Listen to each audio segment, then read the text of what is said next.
सूरह यासीन पढ़ी और अल्लाह के रसूल निकल गए। काफिरों की आंखों पर अल्लाह ने पर्दा डाल दिया, उनको दिखाई नहीं।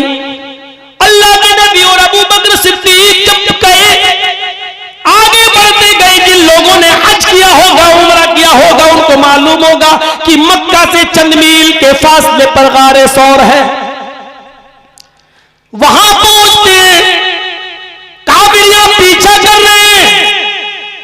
अल्लाह के नबी सल्लल्लाहु अलैहि वसल्लम एक गार में छिप जाते हैं। हजरत अबू बकर सिद्दीक कहते हैं, रुक जाइए, पहले इस गार के अंदर मुझे जाने दीजिए, देख लेता हूं कि इस गार के अंदर कोई मौजी, कोई खतरनाक चीज तो नहीं है। हजरत अबू बकर सिद्दीक उस गार में छिप जाते हैं, उस गार के अंदर घुसते हैं, छोटे छोटे सुराखों को देखते हैं। एक चादर थी उनके पास, उसको फाड़ देते हैं और उसके टुकड़े करके उन सुराखों को बंद कर देते हैं और कहते हैं, अल्लाह के नबी अब आप अंदर आ जाइए। अल्लाह के नबी उस गार के अंदर दाखिल होते हैं। फरमाया, अबू बकर सिद्दीक बैठ गए, अल्लाह के नबी आप अपना सर मेरी रान के ऊपर रख लीजिए। अल्लाह के नबी ने अपना सर रान के ऊपर रखा अबू बकर सिद्दीक के और सो गए। जब सोए तो अबू बकर सिद्दीक की आंखें, नजरें गार की दीवार पर पड़ी कि दो छोटे छोटे सुराख अभी नजर आ रहे हैं। तो उन्होंने सोचा कपड़ा तो खत्म हो गया है, अपने पैर के दोनों अंगूठे उन दोनों सुराखों पर लगा दिए। ऐसे करके उन दोनों सुराखों पर अपने अंगूठे लगा दिए। नबी अकरम की रान का सर अबू बकर की रान पर है। एक मौजी जहरीला जानवर निकलता है और हजरत अबू बकर सिद्दीक के अंगूठे में काटता है। अबू बकर सिद्दीक को उस जहरीले जानवर के काटने की तकलीफ तो हो रही है, लेकिन अपना पैर नहीं हिलाते, अपना अंगूठा नहीं हिला रहे हैं, अपने पैरों को जुम्बिश नहीं दे रहे हैं। अगर मैंने पैरों को जुम्बिश दी, अगर मैंने पैरों को हरकत दी तो पैर हिल जाएंगे, और अगर पैर हिल गए तो जनाब मोहम्मद रसूलुल्लाह सल्लल्लाहु अलैहि वसल्लम की आंख खुल जाएगी, आपकी नींद में डिस्टर्ब हो जाएगा। गौर करो, रसूल की जात से भी मोहब्बत, और ऐसी मोहब्बत कि पैर में जहरीला जानवर काट रहा है लेकिन पैर नहीं हिला रहे। अगर पैरों को जुम्बिश दे दी तो पैरों में हरकत होगी, और पैरों में हरकत हुई तो नबी की आंख खुल जाएगी। लेकिन तकलीफ और दर्द की वजह से आंखों से आंसू आ गया और आंसू गिर गया, टपक गया, और वो आंसू का कतरा मोहम्मदुर रसूलुल्लाह के नर्मो नाजुक गाल पर गिरता है। आंसू की गर्मी ने मोहम्मदुर रसूलुल्लाह को बेदार कर दिया। आपकी आंख खुल गई, और जैसे ही नबी अकरम की आंख खुली, नबी अकरम ने कहा, अबू बकर क्या हो गया तुम्हें? अब जाग ही गए तो अब क्या छिपाऊं? फरमाया, किसी जानवर ने काट लिया। आपने कहा, ये तो जहरीला जानवर है। कहा कोई बात नहीं, घबराओ नहीं। अपना लुआब दहन, अपने मुंह का थूक लुआब लिया और हजरत अबू बकर सिद्दीक के अंगूठे पर जहां जहरीले सांप ने या बिच्छू ने काटा था वहीं पर लगा दिया। हजरत अबू बकर फरमाते हैं, जिस वक्त लगाया उसी वक्त मुझे ऐसी ठंडक महसूस हुई कि फिर लगता था कि दर्द का कोई असर ही नहीं है। क्यों ना लोग समझ ही नहीं पाए, मोहम्मद रसूलुल्लाह अकेले नहीं चलते हैं। जब ये चाहते हैं तो रब की रहमतें भी इनके साथ चलती हैं, बरकतें भी इनके साथ चलती हैं। रहमतों और बरकतों का यही तो मतलब होता है। और अल्लाह ने नमाज जब फर्ज की तो कहा था कि हम यही रहमतें और बरकतें तो आपको दे रहे हैं। अस्सलामु अलैका अय्युहन नबी व रहमतुल्लाहि व बरकातुहू। नबी जब चलता है तो रब की रहमत भी उसके साथ चलती है, बरकत भी उसके साथ चलती है। तो मेरे भाइयों, ऐसा कैसे हो सकता है कि लुआब दहन लगाएं और अबू बकर सिद्दीक ठीक ना हो? मैं ये वाकया बयान करके सिर्फ इतना बताना चाहता हूं, ये मोहब्बत का कौन सा मयार था, ये मोहब्बत की कौन सी कसौटी थी कि पैर में बिच्छू काट रहा है लेकिन पैर नहीं हिला रहे हैं कि नबी की आंख खुल जाएगी। ये मोहब्बत का कौन सा मयार था? और हम तो शादियों में जब आतिशबाजी चलाते हैं तो उस वक्त ही सोच लिया करें, जो बंदूक की फायर कर रहे हैं या जो आतिशबाजी चला रहे हैं, ये बंदूक की फायर अल्लाह के नबी ने कहा था कि मन तशब्बह बिकौमिन फहुवा मिन्हुम, ये मजूसियों की अलामत है, जो जिस कौम की मुशाबहत करेगा कयामत के दिन उसी के साथ उठाया जाएगा।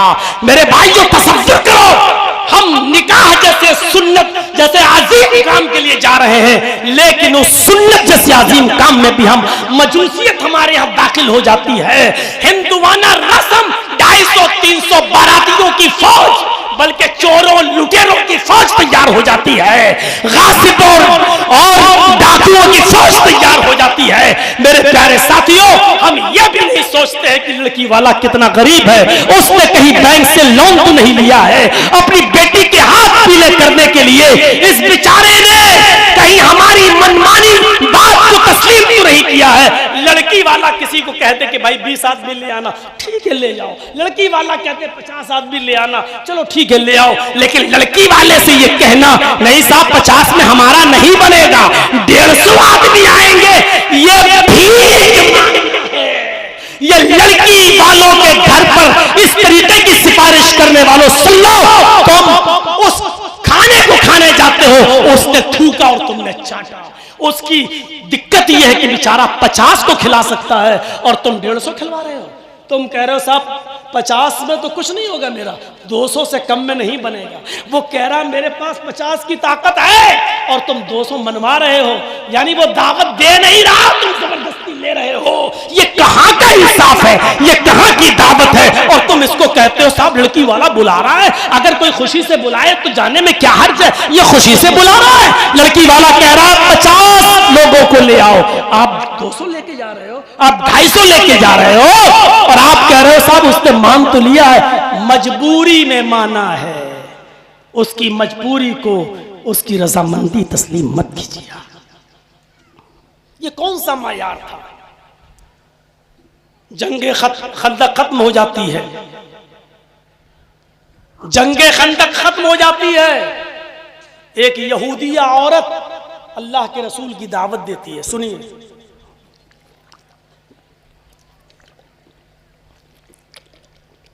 एक यहूदिया औरत अल्लाह के रसूल की दावत करती है। अल्लाह के रसूल ने दावत को कबूल कर लिया। यहूदिया के यहां आपने अपने साथी हजरत बशीर को लिया और कहा चलो, 2 लोगों की दावत उसने दी, हम लोग चलते हैं। आप सहाबी रसूल हजरत बशीर के साथ उस यहूदिया औरत के घर तशरीफ ले गए। उसने खाने में जहर मिला दिया। सुना है ना वाकया? मैं मोहब्बत का मायार पूछना चाहता हूं, ऐसी मोहब्बत भी आपने देखी? उसने खाने में जहर मिला दिया। अल्लाह के रसूल ने कहा खाओ। हजरत बशीर से आपने भी रोटी का लुकमा तोड़ा, आपने भी सालन में डुबोया, हजरत बशीर ने भी डुबोया। हजरत अल्लाह के रसूल ने मुंह में रखा, हजरत बशीर ने भी मुंह में रखा। हजरत बशीर ने लुकमा चबाया और खा गए। अल्लाह के रसूल ने लुकमे को चबाया, लेकिन कुछ अजीब जायका लगा, जहर मिला हुआ था, गोश्त का टेस्ट कुछ अजीब सा लगा, तो आपने उसको थूक दिया। फरमाया कि इस खाने में जहर मिला हुआ है। हजरत बशीर ने क्या कहा? अय अल्लाह के रसूल, कसम उस जात की जिसके कब्जे में मेरी जान है, जब खाने का लुकमा मैंने अपने मुंह में रखा, मुझे उसी वक्त पता चल गया था कि खाने का टेस्ट और जायका बदला हुआ है, मुझे बदमजा नजर आया। आपने कहा बशीर फिर तुमने थूका क्यों नहीं? फरमाया अल्लाह के रसूल, मेरे सामने अल्लाह का प्यारा नबी बैठा है, अल्लाह का प्यारा रसूल बैठा है, मेरी गैरत ने गवारा नहीं किया कि मुंह का लुकमा आपके सामने थूकूं। मैंने बेअदबी महसूस की, मैंने आपकी बेइज्जती महसूस की। अगर मैं थूकूंगा तो ये आपकी शान में गुस्ताखी ना हो। मैं उस जहरीले लुकमे को खा गया। उस जहर के असर से हजरत बशीर बाद में इंतकाल कर गए। अल्लाह के रसूल ने अपना किसास तो माफ कर दिया।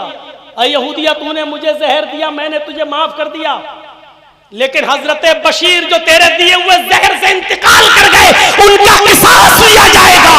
मजमे आम में उस यहूदिया औरत को लाया गया और उसको कत्ल कर दिया गया। हजरत बशीर का किसास लिया गया, क्योंकि इस्लाम में कत्ल का बदला कत्ल है, उसका किसास लिया गया। मैं इस वाक़े को सामने रखकर मेरे भाइयों सिर्फ इतना बताना चाहता हूं आपसे कि ये कौन सा मयार था मोहब्बत का, कि जायका पता चल गया, मजा पता चल गया कि इस खाने में अच्छी चीज नहीं है, बदमजा है, नुकसान पहुंचाएगा ये खाना, लेकिन इसके बावजूद चबा रहे हैं और खा रहे हैं। ये थूक इसलिए नहीं रहे कि मोहम्मद रसूलुल्लाह की बेअदबी हो जाएगी। ये मोहब्बत का कौन सा मयार था?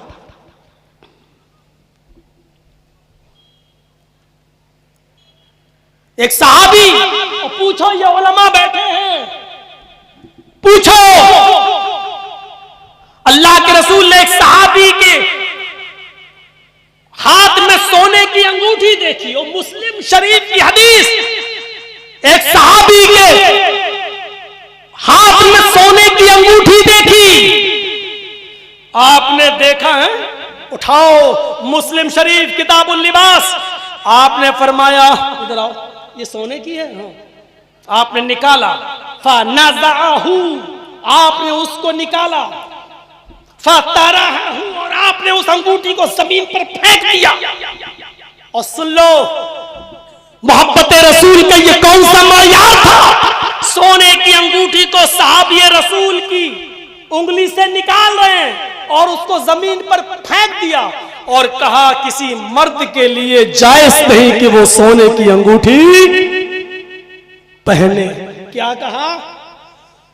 किसी मर्द के लिए जायज नहीं कि वो सोने की अंगूठी पहने। इससे क्या नतीजा निकलता है? इससे नतीजा निकलता है कि औरतें सोने की अंगूठी पहन सकती हैं, मर्द के लिए जायज नहीं है। अल्लाह के नबी ने उस सोने की अंगूठी को जमीन पर फेंका और आगे बढ़ गए। जब अल्लाह के नबी आंखों से ओझल हो गए तो सहाबा किराम की एक जमात वहां बैठी थी, खड़ी तशरीफ रखी हुई थी। किसी ने फरमाया उठा लो। इन्होंने कहा क्यों? उठा लो। इन्होंने कहा क्यों? कहा सुना नहीं। साहबा क्या कह रहे हैं? सुना नहीं। मोहम्मद रसूलुल्लाह ने फरमाया किसी मर्द के लिए जायज नहीं कि वो सोने की अंगूठी पहने। मेरे भाई इस अंगूठी को उठा ले, अपने घर में अपनी माँ को, बहन को, बेटी को, बीबी को, किसी को दे देना, उनके पहनने के काम आ जाएगी। आए धमाई जमाऊ वालों, कंडोज वालों, काबू अकनाफ से मुख्तलिफ अजलास से तशरीफ लाने वालों, सुबह फजर की नमाज के बाद ये तकरीर मुख्तलिफ यूट्यूब चैनलों पर आ जाएगी और पूरी दुनिया इसको सुन लेगी। जो तकरीर आपकी घमाए चौमाऊ में हो रही है, सुबह 10 बजे तक ये पूरी दुनिया में गूंजने लगेगी, फैलने लगेगी। आजकल सोशल मीडिया इतनी आगे बढ़ चुकी है, इतनी तरक्की कर चुकी है। हाँ सुनो मेरे भाइयों, ये आवाज मेरी वो लोग भी सुनेंगे जो यहाँ मौजूद नहीं। जब वो सुनेंगे तो उनको भी इस बात का एहसास होना चाहिए ये मोहब्बत रसूल का कौन सा मयार था, ये कौन सी कसौटी थी। साहबा कह रहे कि इस अंगूठी को उठा लो, अपने घर की माँ, बहन, बेटी, बीवी को दे देना, वो पहन लेंगी, क्योंकि नबी ने मर्दों के लिए हराम करार दिया है, औरतों के लिए नहीं। लेकिन जिस सहाबी के उंगली से सोने की अंगूठी निकाल कर फेंकी थी, उस सहाबी का जवाब ये था मैं कैसे इस अंगूठी को उठा लूं जो जमीन पर पड़ी हुई है, क्योंकि मेरे नबी ने, मोहम्मद रसूलुल्लाह ने सोने की अंगूठी को मेरी उंगली से निकालकर मेरी पॉकेट में नहीं डाला, मेरे हाथ में देकर ये नहीं कहा जाओ अपने घर में माँ, बहन, बेटी को पहना देना, बल्कि मेरे नबी ने इस अंगूठी पर नफरत की नजर डाली है और मेरी उंगली से निकालकर जमीन पर फेंक दी है। मेरे नबी ने जिस नफरत भरी नजर से इस उठाकर अपनी माँ को, अपनी बहन को, अपनी बेटी को और अपनी बीवी को पहनाना भी गवारा नहीं करूंगा। मेरे नबी ने उस अंगूठी पर नफरत की नजर डाली है, मैं उस अंगूठी को भी न उठाना गवारा नहीं करूंगा। जबकि अल्फाज ये थे कि किसी मर्द के लिए जायज नहीं, लेकिन वो साहबी ने क्या कहा, मेरे हाथ में कहां दी, वो तो जमीन पर फेंक दी। और जिस अंगूठी को मेरे नबी ने जमीन पर फेंका हो, मैं उसको उठाकर अपने घर की किसी औरत, किसी लेडी को, किसी खातून को पहनाना भी गवारा नहीं करता। ये मोहब्बते रसूल का कौन सा मायार था, कहां है? कुछ तो सोचें हम, कुछ तो अंदाजा लगाएं हम। उम्मे हबीबा नबी की बीवी थी। और कौन थी? नबी की बीवी। और सुनो, बुखारी शरीफ की हदीस है, नबी की बीवी। और इनके बाप का नाम क्या था? अबू सुफियान। बाद में इस्लाम लाए, पहले इस्लाम नहीं लाए थे, पहले कट्टर दुश्मन थे। ये वही अबू सुफियान थे जो 100 ऊंटों के लालच में नबी की गर्दन उड़ाने के लिए भी गए थे। सुराका इब्ने जाशम भी 100 ऊंटों के लालच में नबी अकरम की गर्दन को काटने के लिए गया था, उड़ाने के लिए गया था। अबू सुफियान भी नबी का बहुत बड़ा दुश्मन था, लेकिन बाद में इस्लाम लाया। लेकिन जब तक वो काफिर था, उम्मे हबीबा पहले इस्लाम ला चुकी थी और वो नबी की बीवी थी। एक बार उम्मे हबीबा नबी की बीवी से उनके बाप अबू सुफियान जो हालत कुफ्र में थे, वो मिलने के लिए जाते कि मैं अपनी बेटी के घर जाऊं। उन्होंने दरवाजे को दस्तक दी। बुखारी की रिवायत सुनिए मेरे साथियों, उन्होंने दस्तक दी, दरवाजा खटखटाया और जैसे ही उम्मे हबीबा ने दरवाजा खोला, क्या देखती है कि सामने मेरा बाप खड़ा है, काफिर बाप है, मुशरिक बाप है। फरमाया अबू अंदर आ जाइए। अबू सुफियान अंदर जाते हैं, जैसे ही बिछे हुए बिस्तर को देखता अबू सुफियान उसके ऊपर बैठना चाहता है। उम्मे हबीबा कहती है मेरे अब्बू रुक जाइए, रुक जाइए। उन्होंने बिस्तर को लपेट दिया, उस बिस्तर को उन्होंने लपेट दिया और सादा चटाई पिछी रहने दी। फरमाया आए अब्बू जान इस चटाई पर बैठ जाइए। अबू सुफियान ने बड़े ताज्जुब से पूछा, ओ मेरी बेटी, ओ मेरी बेटी, आए उम्मे हबीबा, आए नबी की बीबी, मेरी लगती जिगर, मेरी बेटी तूने बिस्तर को क्यों लपेट दिया? लोग तो मेहमान के आने पर बिस्तर बिछाते, तूने बिस्तर को लपेट दिया। मेरी बेटी मैं तेरा बाप हूं, तूने तो इस बिस्तरी को लपेट दिया। ये बिस्तर गंदा था, ये बिस्तर नापाक था, ये बिस्तर क्या था जो तूने इसको लपेट दिया है? क्या मैं इस बिस्तर पर बैठने के लायक नहीं था?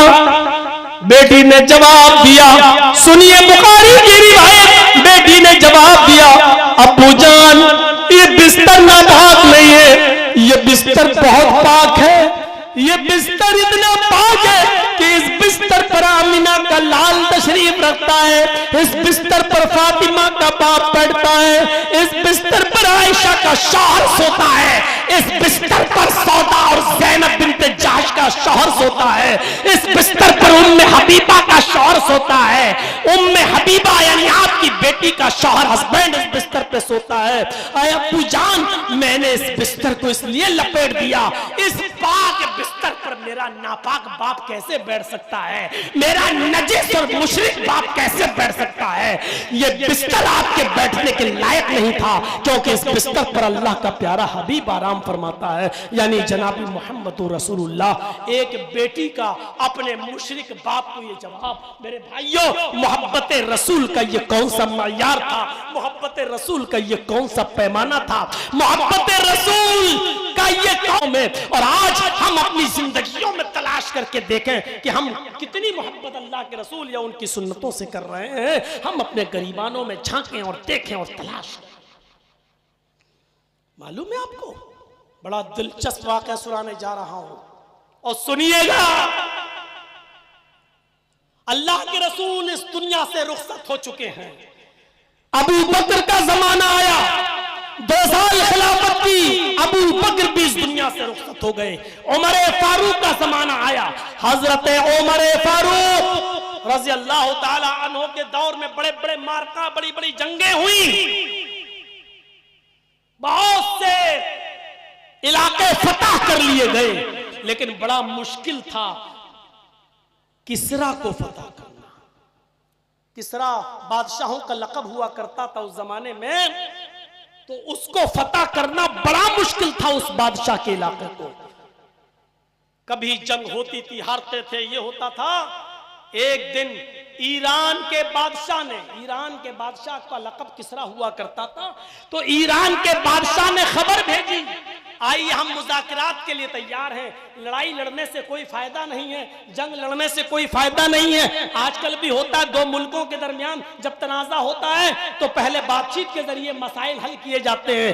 तो ईरान के बादशाह ने, किसरा ने एक पैगाम भेजा उमर फारूक के पास, अमीरुल मोमिनीन अपने कासिदों को भेजिए, अपने एलचियों को भेजिए, अपने दूत को भेजिए, आए हमसे बातचीत करें और बातचीत के जरिए मसाइल को हल कर लेते हैं। आइए देखते हैं। हजरत उमर फारूक ने 2 लोगों को बातचीत के लिए भेजा। 2 सहाबी रसूल बातचीत के लिए ईरान जा रहे हैं। सुनिएगा, बहुत दिलचस्प वाकया है। ये 2 एलची, ये 2 दूत बातचीत के लिए ईरान के बादशाह से, किसरा से बातचीत करने के लिए तशरीफ ले जा रहे हैं। एक का नाम है रुबी इब्न आमिर, एक का नाम है रुबी इब्न आमिर और एक का नाम है हुज़ैफा इब्न यमान। ये दोनों बड़े जलील कद्र सहाबी गुजरे हैं। इस वाक़े को सुन लीजिए। उसके बाद मैं जानता हूं कि 2:45 बजे तक बैठना और 2:30 बजे तक बैठना बड़ा मुश्किल है, लेकिन जाने वालों, मैंने तुम्हें कभी नहीं रोका। जो बैठे वो तो सुन ही रहे हैं, लेकिन जो जाना चाहते हैं कि वो जाएं। लेकिन इस वाक़े को सुन ले और उसके बाद मेरी तरफ से पूरी इजाजत होगी। वो जाना चाहे तो चले जाएं, लेकिन इस वाक़े को सुन ले, ये हमारी तरफ से थोड़ी सी रिक्वेस्ट है आपसे। 2 साहबी हैं, एक का नाम है रुबई इब्न आमिर और एक का नाम है हुज़ैफा इब्न यमान। इन दोनों सहाबियों को हजरत उमर फारूक ने ईरान भेजा, जाओ और बातचीत करके आओ और सुनो, दब कर समझौता नहीं करना, अपनी शर्तों पर समझौता करना, उनकी शर्तों पर समझौता नहीं होगा। जाओ, बातचीत तो करना ही है, बातचीत करने के लिए बुलाया जा रहा है। आइए, बड़े बड़े साहूकारों की पतलूनें अब ढीली होंगी। सुन्नत रसूल पर देखते हैं कितना अमल हो रहा है आज हमारी सोसाइटी पर। ये दोनों सहाबियों का जूता हमारी पूरी जिंदगी में हमारे गाल पर पड़ता रहेगा और हमें एहसास दिलाता रहेगा कि सुन्नत पर अमल क्या होता है। और इन सहाबियों ने बादशाह के दरबार पर भी सुन्नत रसूल को झुकने नहीं दिया, सुन्नत रसूल का मजाक नहीं उड़ाने दिया। रुबी इब्न आमिर, हुज़ैफा इब्न यमान ईरान में दाखिल हो जाते हैं। आजकल की तरह गूगल मैप नहीं था कि नक्शा लगाया और चल दिए साहब, गाड़ी को दौड़ाया और पहुंच गई मंजिल मकसूद पर। आजकल की तरह लाइटें भी नहीं लगी हुई थी कुमकुम में जल रहे और पहुंच जाएं अपनी मंजिल मकसूद पर। थपेड़े खाते हुए, गर्मी में झुलसते हुए, घोड़े घर तो गुबार चेहरे पर उड़ती हुई, इसी हाल में ईरान पहुंचते हैं। चूंकि बादशाह का ठिकाना पूछने में ज्यादा दिक्कत नहीं होती, किसी फेमस आदमी का ठिकाना पूछने में कोई दिक्कत नहीं होती। पूछते गए और पहुंच गए। पूरे ईरान में बस यही 2 सहाबी, ईसाइयों की बस्ती,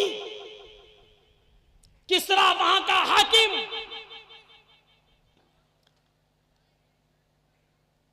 जैसे ही किसरा के दरबार में पहुंचते हैं, दरवाजे पर गार्ड खड़ा हुआ है, दरबारी खड़ा हुआ है। इन दोनों को अंदर जाने से रोकता है। कौन हो? इन दोनों ने जवाब दिया,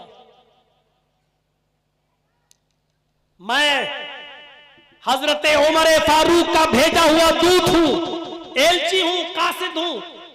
आपके बादशाह ने हमें मुज़ाकरात के लिए, बातचीत के लिए बुलाया है।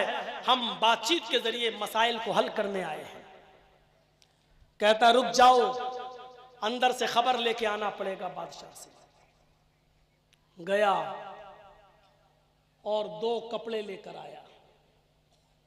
कहने लगा कि हां, इजाजत तो मिल गई किसरा की तरफ से, लेकिन हमारे दरबार में दाखिल होने के कुछ उसूल हैं, कुछ ज़ाब्ते हैं। हमारे बादशाह से, किसरा से मिलने के लिए यहां का शाही लिबास पहनना पड़ता है। तुम अपने फटे पुराने कपड़े पहनकर किसरा के दरबार में दाखिल नहीं हो सकते। होता है, हॉस्पिटल की ड्रेस अलग होती है, ट्रेन में टीटी की ड्रेस अलग होती है, कोर्ट में वकीलों की ड्रेस अलग होती है। ऐसे ही बादशाह से मिलने के लिए, किसरा से मिलने के लिए किसरा ने भी अपनी एक ड्रेस बनाई थी कि जो भी हमसे मिलेगा तो हमारी मुतय्यन करदा ड्रेस पहनेगा, उस ड्रेस में ही वो हमसे मिल सकता है। होता हर जगह का उसूल। रुबी इब्ने आमिर ने और हुज़ैफा इब्ने यमान ने उस ड्रेस को लेने से इनकार कर दिया और फरमाया कि सुनो, अपने बादशाह से, किसरा से कह दो कि मैं जो कपड़े पहन कर आया हूं, मैं उन्हीं कपड़ों में तुमसे मुलाकात करूंगा। मुझे तुम्हारा दिया हुआ लिबास बिल्कुल पसंद नहीं है। मुझे तुम्हारा शाही लिबास नहीं पहनना है। मैं वही लिबास पहनता हूं जो हमारे नबी जनाब मोहम्मद रसूलुल्लाह सल्लल्लाहु अलैहि वसल्लम ने मुतय्यन किया है, हमें बताया है। और हम अपने ड्रेस में, अपने लिबास के अंदर अंदर जाएंगे। अपने बादशाह से पूछ कर आओ। अच्छा, ये गार्ड, ये दरबारी फिर अंदर जाता है और उसने कहा, ऐसा ऐसा जवाब दिया गया। किसरा ने कहा उनको अंदर आने दो, अगर बातचीत के जरिए मसले हल नहीं किए गए तो मामला बिगड़ जाएगा। उन दोनों को अंदर आने दो। जब गार्ड ये खबर लेकर आ रहा था, उस वक्त हजरत रुबी इब्ने आमिर की तलवार का दस्ता ढीला हो गया था।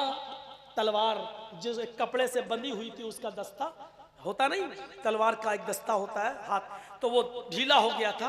तो जैसे टेलर लोगों के पास, दर्जियों के पास कतरने होती है ना, उस कतरन से, उस कपड़े के टुकड़े से वो तलवार का दस्ता बांध रहे थे, ऐसे करके कस रहे थे उसको।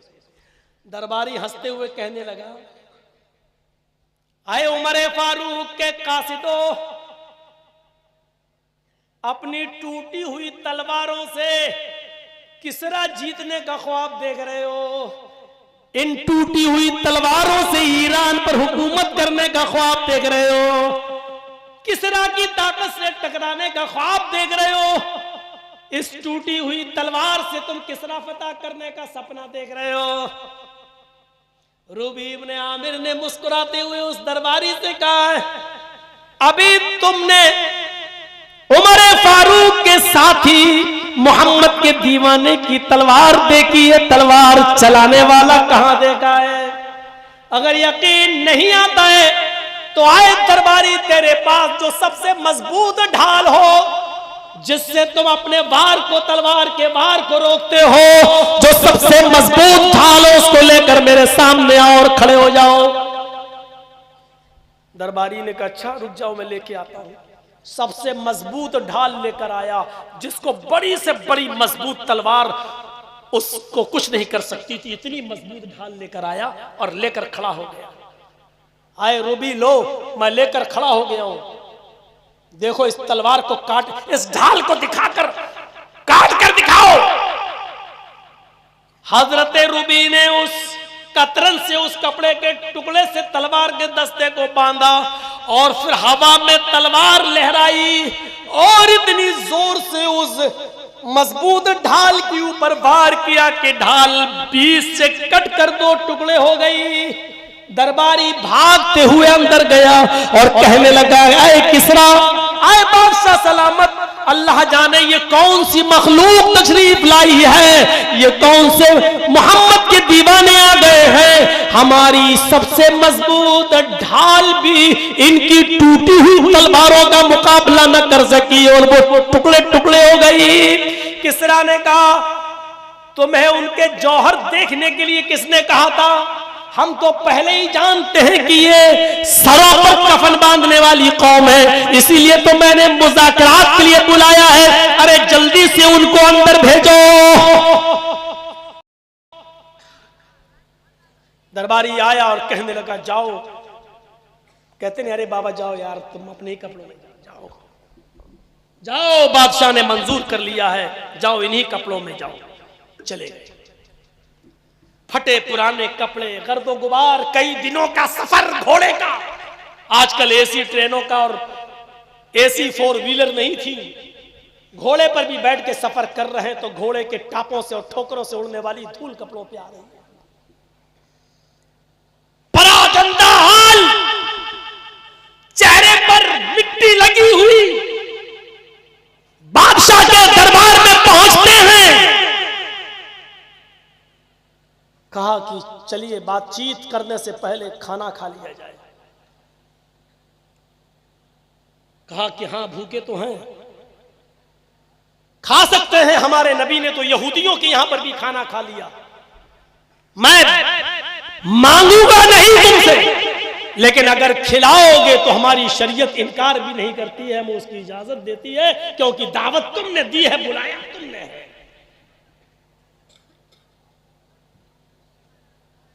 कहा लेकिन बातचीत यहां होगी। कहा कि कहां होगी, हमें वो रूम दिखा दो अपना। बादशाह बातचीत के रूम में लेकर गया। वहीं पर दस्तरखान बिछा हुआ था और खाना लगा हुआ था। वहीं पर एक तख्त बिछा हुआ था, बादशाह उस तख्त पर बैठ गया। हुज़ैफा इब्न यमान ने फरमाया कि आए किसरा, तुम तख्त पर बैठे हो, बातचीत कैसी होगी, मुझे कहां बैठना है? किसरा ने कहा, आए हुज़ैफा, हमारे दरबार में आने का एक उसूल है। मैं इस इलाके का बादशाह हूं, मैं किसरा हूं, हाकिम हूं। हाकिम तख्त पर बैठता है और मैं जिससे बात करता हूं वो मेरे सामने खड़े होकर गुफ्तगू करता है। तुम्हें मेरे सामने खड़ा होना पड़ेगा, मुझे इस तख्त पर बैठना है और तुम खड़े होकर मुझसे गुफ्तगू करोगे, क्योंकि मैं इस इलाके का बादशाह हूं। हुज़ैफा इब्न यमान ने फरमाया, आए किसरा, मुझे तुम्हारी ये शर्त मंजूर नहीं है। अगर तुम तख्त पर बैठते हो तो मैं भी तुम्हारे साथ तख्त पर बैठकर गुफ्तगू करूंगा। अगर तुम जमीन पर बैठोगे तो मैं भी तुम्हारे साथ जमीन पर बैठकर गुफ्तगू करूंगा। आपने बातचीत के लिए मुझे बुलाया है, तुम किसरा के बादशाह होगे, हमने तुम्हें किसरा का बादशाह माना ही नहीं है। हमें तो पूरा ईरान चाहिए, हमने तो तुम्हें किसरा का बादशाह माना ही नहीं है। बातचीत करना है, मुज़ाकरात के जरिए मसला हल करना है, तो फिर तुम जहां बैठोगे वहीं मैं बैठूंगा। तुम खड़े होकर गुफ्तगू करोगे तो मैं भी खड़े होकर गुफ्तगू करूंगा। बोलो तुम्हें मेरी शर्त मंजूर है या नहीं? किसरा चीख पड़ा, आए हुज़ैफा, ये क्या बात है कि तुम बेइज्जती पर बेइज्जती किए जा रहे हो? मेरे शाहाना लिबास को पहनने से इनकार कर दिया, मुझे सलामी भी नहीं दी। जो अंदर आता है वो मुझे सलामी देता है, तुम बिना सलामी के अंदर आए। तुमने मेरे दिया हुआ लिबास भी नहीं पहना, तुमने मेरा दिया हुआ लिबास भी नहीं पहना, बेइज्जती पे बेइज्जती किए जा रहे हो। और आप मुझे कहते हो कि मैं तुम्हारे बराबर तख्त पर बैठूंगा या तुम अपने साथ मुझे जमीन पर बिठाओगे? हुज़ैफा कहते हैं, रखो अपना खाना अपने पास, नहीं खाना है मुझे, मैं जा रहा हूं। अगर बातचीत होगी, मुज़ाकिरात होंगे तो इसी शर्त के ऊपर होंगे। अकेले 2 सहाबी, मुल्क भी गैरों का। अभी देखा था ना, बड़े बड़े मुस्लिम हुक्मरान भी आए थे हिंदुस्तान के अंदर ना, G20 सम्मेलन में। बांग्लादेश की प्राइम मिनिस्टर भी आई, तुर्की के सदर तैयब उर्दुगान भी आए, जिन पर मुसलमान बड़ा भरोसा करते हैं और बहुत जिनकी तारीफें करते हैं। सब आए और सब गए और महात्मा गांधी की समाधि पर फूल भी डाले और हाथ भी जोड़े। अगर ऐसी सरजमीन पर अगर किसी ने अपनी सलफियत को, अपने मनहज को, अपने अकीदे को और अपनी तौहीद को अगर बाकी रखा और बचाया तो वो सिर्फ सऊदिया का हुक्मरान था, मोहम्मद इब्न सलमान, जिसने हिंदुस्तान में रहते हुए महात्मा गांधी के राजघाट पर जाने से इनकार कर दिया। कहा उनका सम्मान हमारे अंदर है, उनकी इज्जत हमारे अंदर है, लेकिन हमारी शरीयत किसी के सामने मुझे हाथ जोड़ने से मना करती है। अगर हाथ जोड़ना किसी के सामने जायज होता तो हम सबसे पहले जनाब मोहम्मद रसूलुल्लाह के मजार पर, उनकी कब्र पर हाथ जोड़ते। मेरे भाइयों, सऊदिया को कितनी गाली दे लो, सऊदिया की जितनी चाहो तौहीद कर लो, लेकिन तौहीद के मामले में वो सबसे बुलंद है, तौहीद के मामले में वो सबसे ऊंची है। तौहीद के साथ वो कोई खिलवाड़ नहीं होता है, तौहीद के साथ वहां कोई समझौता नहीं होता है। और अल्हम्दुलिल्लाह, जिस मुसलमान के दिल में तौहीद आ गई, अल्लाह सारे गुनाह माफ कर सकता है लेकिन शिर्क को माफ नहीं करेगा। और राई के दाने के बराबर भी अगर तौहीद किसी के अंदर रही तो अल्लाह जहन्नम में सजा देने के बाद भी उसको निकाल लेगा और उसको जन्नत के अंदर दाखिल कर देगा। मेरे भाइयों, यही चीज हमें और आपको समझने की जरूरत है, जरूरत है। ये क्या है? राजी रहे रहमान भी और खुश रहे शैतान भी। हैं? हम जलसे में भी आ जाएं और 26 जनवरी और 1 जनवरी को 12 बजे के बाद हम डांस भी कर लें और नाच भी और डीजे भी बजा लें और हैप्पी न्यू ईयर के नारे भी लगा लें। मेरे प्यारे साथियों, ये कोई मोहब्बत नहीं कि राजी रहे रहमान भी और खुश रहे शैतान। ये पॉलिसी अपनी जेब में रखो। ये ऐसा इस्लाम मोहम्मद रसूलुल्लाह को पसंद नहीं है, अपनी जेब में रखो और पूछो। आज भी मेरे साथी मेरे साथ मौजूद हैं, ये जिले जमीयत अहले हदीस लखनऊ के नाजिम मौजूद हैं, ये डॉक्टर अब्दुल कादिर साहब भी मौजूद हैं, ये डॉक्टर मोइन साहब भी मौजूद हैं, ये मेरा बेटा हुसैन आया ये भी मौजूद है, और हमारा ड्राइवर हमारे साथ, ये सब मौजूद हैं। आज भी कन्नौज के जिस ऑफिस में मैं बैठा हुआ था, आज भी मुझसे कहा गया, मौलाना साहब कुछ ऐसी बातें नहीं होनी चाहिए। आजकल मामले बहुत खराब चल रहे हैं, रिश्तेदारियों पे बहुत जल्दी फर्क पड़ता है। मैंने उनके सामने भी कहा, ये इस्लाम तुम्हें मुबारक हो, ऐसा इस्लाम तुम्हें मुबारक हो। सारी खुदाई एक तरफ, मुस्तफा का रब एक तरफ। मेरे भाइयों, वो इस्लाम इस्लामी नहीं कि जिससे सब खुश रहे। तौहीद तो यह है कि खुदा हश्र में कह दे, ये बंदा दो आलम से खफा मेरे लिए था। मेरे भाइयों, तौहीद यह है कि सारी दुनिया जिससे खफा हो और अल्लाह ये कहे कयामत के दिन, ये सारी दुनिया से लड़कर सिर्फ मुझे खुश करता था। सारी दुनिया इसकी दुश्मन थी लेकिन मैं इससे राजी हूं क्योंकि ये सारी दुनिया से मेरे लिए लड़ा है। यह तौहीद का दर्स है। ये भी खुश, वो भी खुश, रहमान भी खुश, रहीम भी खुश। ये इस्लाम तुम्हें मुबारक हो, हमारा ये इस्लाम नहीं है। इस्लाम में या तो मोहम्मद रसूलुल्लाह खुश होंगे या इब्लीस खुश होगा। मेरे भाइयों, अब ये हमें और आपको पावर अथॉरिटी है। हम चाहें तो फातिमा के बाप को खुश करें या चाहें तो इब्लीस को खुश करें। ये इख्तियार हमें और आपको दिया है। इन्ना हदैनाहु नजदैन इम्मा शाकिरन व इम्मा कफूरा। हमने दोनों रास्ते तुम्हें बता दिए हैं। इस रास्ते पे चल के या तो शुक्रगुजार बन जाओ या उस रास्ते पे चल के नाशुक्रे बन जाओ, नाशुक्रे हो जाओ। हमने दोनों रास्ते तुम्हें बता दिए हैं। हुज़ैफा इब्न यमान ने वही काम किया जो यहाँ मोहम्मद इब्न सलमान ने किया। कहा नहीं, अपना खाना अपनी जेब में रखो, नहीं खाना मैं जा रहा हूं, रुक जाओ। ठीक है, आओ तुम भी मेरे तख्त पे बैठ जाना, पहले खाना तो खा लो। शर्त मान ली, तौहीद के साथ समझौता नहीं।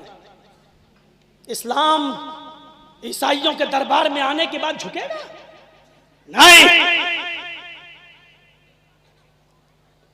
खाना खाया गया, अब सुनो, जमीन पर बिस्किट गिर जाए ना चिप्स गिर जाए ना, केक गिर जाए ना, बेटा क्या कर रहे हो, जमीन से मत उठाओ। गिर गया तो बेटा जमीन से मत उठाओ। और सुनो चौधरीओ, सुनो सरमायादारों, अल्लाह ने दौलत दी है तो उसकी कदर करो। रुबी इब्ने आमिर, हुज़ैफा इब्ने यमान दस्तरखान पर लगा हुआ खाना खा रहे हैं और बादशाह किसरा भी उनके सामने बैठा हुआ है। खाना खाते खाते हुज़ैफा इब्ने यमान से खाने का एक लुक़मा जमीन के ऊपर गिर गया। खाने का एक लुक़मा जमीन के ऊपर गिर गया। जमीन, अल्लाह के नबी सल्लल्लाहु अलैहि वसल्लम फरमाते हैं, सुनिए हदीस, अगर खाने का कोई लुक़मा जमीन के ऊपर गिर जाए तो उसको उठा लिया करो और उसको देख लिया करो। अगर उसमें मिट्टी वगैरह लगी हुई है तो इतना हिस्सा साफ कर दो, उतना हिस्सा दूर कर दो, और बकिया हिस्सा जिस पर मिट्टी या गंदगी नहीं लगी है, बकिया हिस्से को खा लिया करो। पता नहीं अल्लाह ने रिज्क के खाने के किस हिस्से में, किस लुक़मे में बरकत रखी हो। यह है बुखारी शरीफ की हदीस। सुन ली, हुज़ैफा इब्ने यमान को यह हदीस थी, नबी का यह फरमान मालूम था। जमीन पर खाने का लुक़मा गिर गया और सामने किसरा बैठा हुआ है, लुक़मा उठा लिया जमीन से। रूबी इब्ने आमिर वहीं बैठे हैं और ऐसे कौनी मार रहे हैं। क्या कर रहे हो? होता ना जैसे हम लोगों को कोई यार दिलाओ, खाने में मक्खी गिर जाए तो कोई डुबोने लगता है। हदीस यही है कि मक्खी गिर जाए तो उसको डुबो दो, क्योंकि मक्खी जब खाने में गिरती है तो एक पर डालती है, उसमें बीमारी होती है। अल्लाह के नबी ने फरमाया पूरी डुबो दो और मर जाने दो, क्योंकि उसके दूसरे पर में अल्लाह ने शिफा रखी है, वो शिफा उस बीमारी को खत्म कर देगी। ऐसा कोई करेगा आज? चाय गिर जाए, मक्खी गिर जाए तो उसको फेंक, दूसरी चाय आ रही, आप खुद नहीं पीने देंगे, मौलाना साहब मक्खी गिर गई, दूसरी आ रही है। शरीयत क्या कह रही है, हम क्या कर रहे हैं?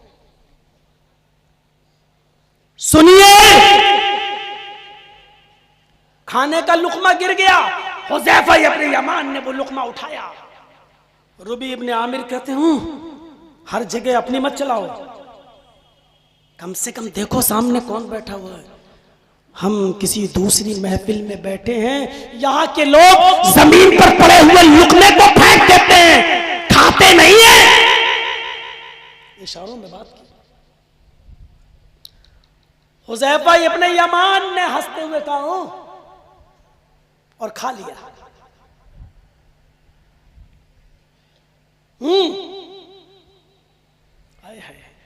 और बादशाह के सामने फरमाया,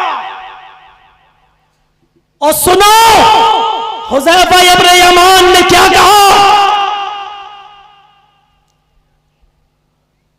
अपनी शादी में मनोगोश्त बर्बाद करने वालों, जरूरत से ज्यादा पकाने वालों, फिक जाए बर्दाश्त, लेकिन गरीबों को दावत देना मंजूर नहीं।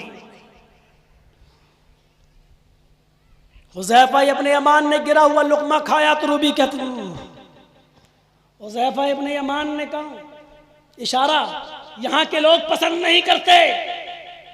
हुज़ैफा इब्ने यमान ने चीख कर कहा, अरे रूबी, इस खाने के लुक़मे से तुम मुझे रोक रहे हो जो जमीन पर गिर गया।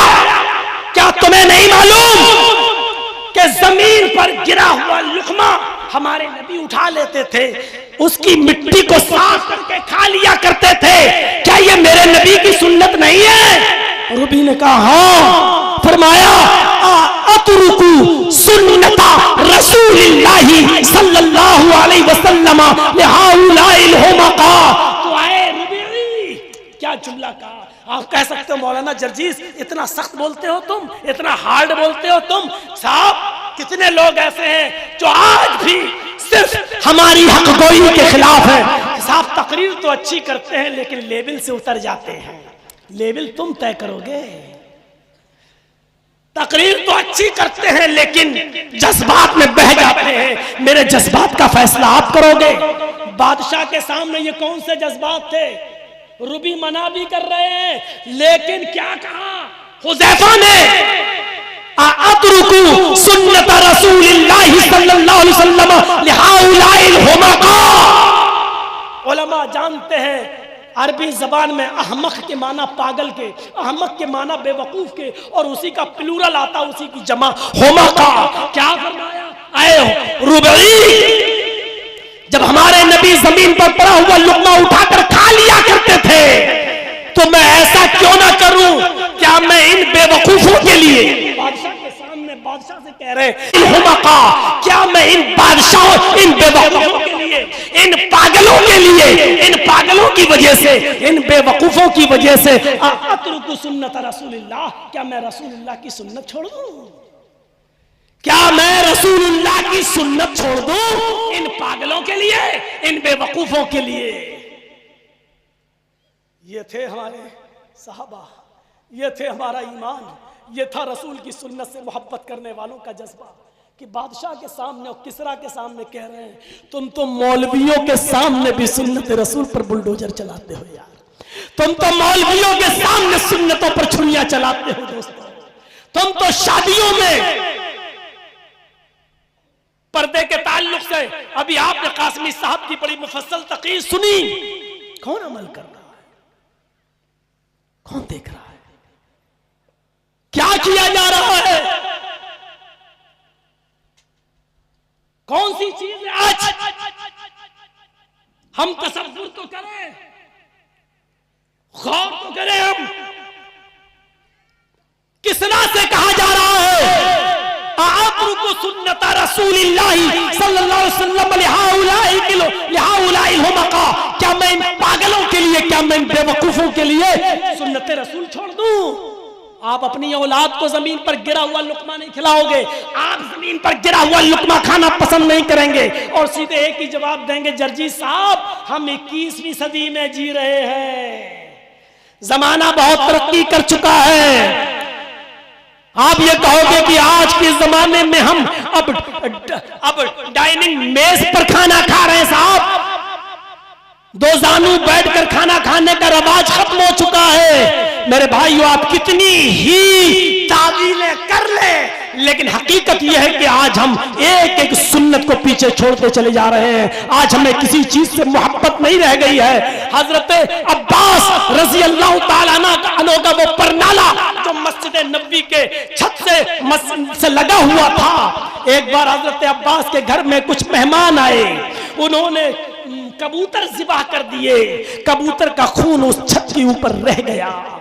एक दिन बारिश हुई और कबूतर का खून उस कच्ची जमीन से उछल गया और परनाले से बहता हुआ मस्जिद नबवी में गिर गया। हजरत सहाबा किराम जो मस्जिद नबवी में नमाज पढ़ रहे थे, परनाला का पानी मस्जिद नबवी में गिर रहा था और परनाले के पानी से खून, वो कबूतर का खून जो सनकर निकला, उस खून से कुछ सहाबा के कपड़े खराब हो जाते हैं। सहाबा ने शिकायत की, हजरत अब्बास नजरअंदाज कर देते हैं। हजरत उमर फारूक का दौरा हुआ मदीने में, लोगों ने हजरत उमर से शिकायत की कि इस परनाले से हमें तकलीफ है, इस परनाले से बरसात के दिनों में पानी टपकता है और एक बार तो कबूतर का खून तक आया और मस्जिद नबवी में गिरा, जिससे नमाजियों के कपड़े खराब हो जाते हैं। आपने हजरत अब्बास को बुलवाया, हजरत उमर ने, लेकिन वो नहीं मिले। 1 2 3 दिन इंतजार किया लेकिन वो नहीं आए। फरमाया कि मैंने अब्बास का कई दिन इंतजार किया, वो नहीं आ सके, परनाला तोड़ दो। हाकिम वक्त का हुक्म है, अमीरुल मोमिनीन का हुक्म है, परनाला तोड़ दिया गया। हजरत उमर दूसरे शहर में चले गए। मदीने की अदालत में गवर्नर थे, हाकिम थे उबई इब्न काब। हजरत अब्बास ने देखा मेरा परनाला तोड़ दिया, पूछा किसने? कहा साहबा ने। किसके हुक्म से? उमर फारूक के हुक्म से। हजरत उबई इब्न काब ने अमीरुल मोमिनीन के खिलाफ मुकदमा दायर कर दिया। हजरत अब्बास ने उबई इब्न काब की अदालत में नोटिस चाहता है। हजरत उमर को कोर्ट में हाजिर होना पड़ा, मदीने की अदालत में हाजिर होना पड़ा। हजरत अब्बास भी हाजिर होते हैं, हजरत उमर फारूक को इस कटघरे में और हजरत अब्बास को इस कटघरे में खड़ा किया जाता है। पूछा जाता है, हजरत उमर से कहा जाता है कि बताइए, कहा सुनिए मैं अमीरुल मोमिनीन उमर फारूक। आवाज आती है उबय इब्न काब की अदालत से, मैं यहाँ का हाकिम हूँ, जज हूँ, और इस अदालत में सब मुजरिम की हैसियत से आते हैं। आपकी जबान से अमीरुल मोमिनीन का जुमला अच्छा नहीं लग रहा है, आप इस जुमले को वापस लीजिए।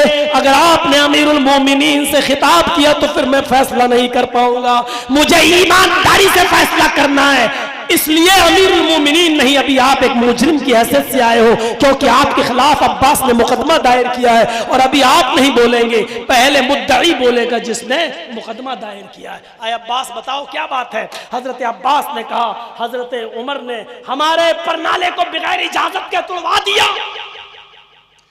कहा आए उमर अब तुम बोलो। हजरत उमर ने कहा मैंने इनका 3 दिन इंतजार किया, ये नहीं आए, तब तोड़ने का हुक्म दिया। इनके परनाले से सहाबाए किराम जो मस्जिद में नमाज पढ़ने आते थे उनके कपड़े गंदे होते थे, छींटे पड़ती थी, नमाज में डिस्टर्ब होता था, इसलिए मैंने वो परनाला तोड़ दिया। आए अब्बास कुछ कहना चाहते हो? नहीं, जो बात थी वो मैंने कह दी। आए उमर कुछ और? नहीं, जो बात थी वो मैंने बता दी। थोड़ी देर के बाद उबय इब्न काब की अदालत से फैसला आता है, आए उमर ये फैसला तुम्हारे हक में किया जाता है, तुम अमीरुल मोमिनीन हो, इस इलाके के हाकिम हो, और इनके परनाले से सहाबा को तकलीफ होती थी नमाज पढ़ने में, परनाले का पानी और गंदगी इसी परनाले से मस्जिद में गिरती थी, इसलिए आपने परनाला तोड़ने का हुक्म दिया। इनके 3 दिन इंतजार करने के बाद ये नहीं आए तो आपने कोई गलत कदम नहीं उठाया, आपने बिल्कुल सही किया।